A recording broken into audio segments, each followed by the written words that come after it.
విద్యాపీఠం 2014 సంవత్సరం నుండి ప్రతి సంవత్సరం కూడా ఒక మహత్తరమైనటువంటి వ్రతాన్ని మహిళలలో ఆధ్యాత్మిక చైతన్యం కోసం నిర్వహించడం జరుగుతుంది. మన సమాజానికి మూలాలు మహిళలు. మహిళలలో ఆధ్యాత్మిక సంస్కారం కలిగితే ఆ కుటుంబం అంతా కూడా శ్రేయోపదంగా ఉంటుందని మనకు ధర్మశాస్త్రం తెలిపి ఉన్నది. ఎత్ర నార్యస్తు పూజ్యంతే తత్ర రమంతి దేవత అని చెప్తూ ఉంటారు. అంటే మహిళలు ఎక్కడైతే గౌరవింపబడతారో, ఎక్కడైతే సంస్కరింపబడతారో ఆ సమాజము పటిష్టవంతంగా తయారవుతుంది. అందువల్ల మహిళలలో ఆధ్యాత్మిక చైతన్యాన్ని కలిగించేందుకు శాస్త్రం బోధించింది వాళ్ళు వ్రతం ఆచరణ చేయమని చెప్పింది.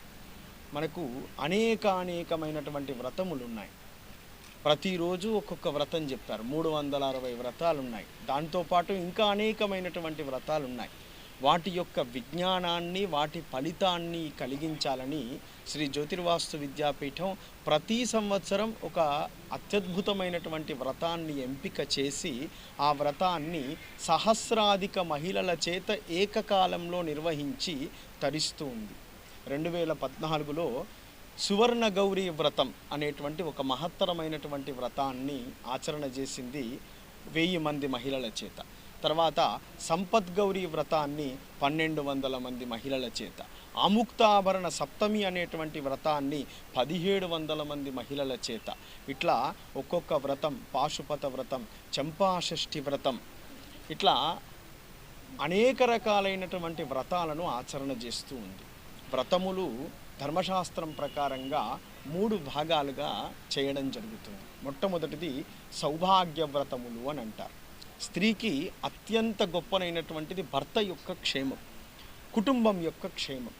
సౌభాగ్యము సుస్థిరంగా ఉండాలని ఆచరించే వ్రతాలను సౌభాగ్య వ్రతములు అని అంటారు.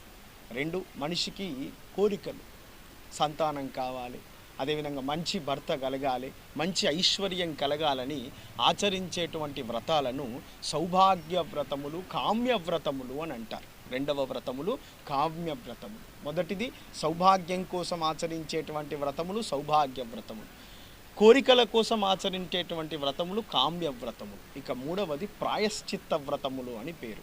అంటే తెలిసి తెలియక అనేకమైనటువంటి పొరపాట్లను మనం చేస్తూ ఉంటాం, పాపములను చేస్తూ ఉంటాం. పాప పరిహారమై చేయవలసినటువంటిది ప్రాయశ్చిత్త వ్రతం. ఇట్లా 3 రకాల వ్రతములను శ్రీ జ్యోతిర్వాస్తు విద్యాపీఠం ప్రతి సంవత్సరం ఒక్కొక్క వ్రతాన్ని ఎంపిక చేసుకొని నిర్వహణ చేస్తూ ఉంది.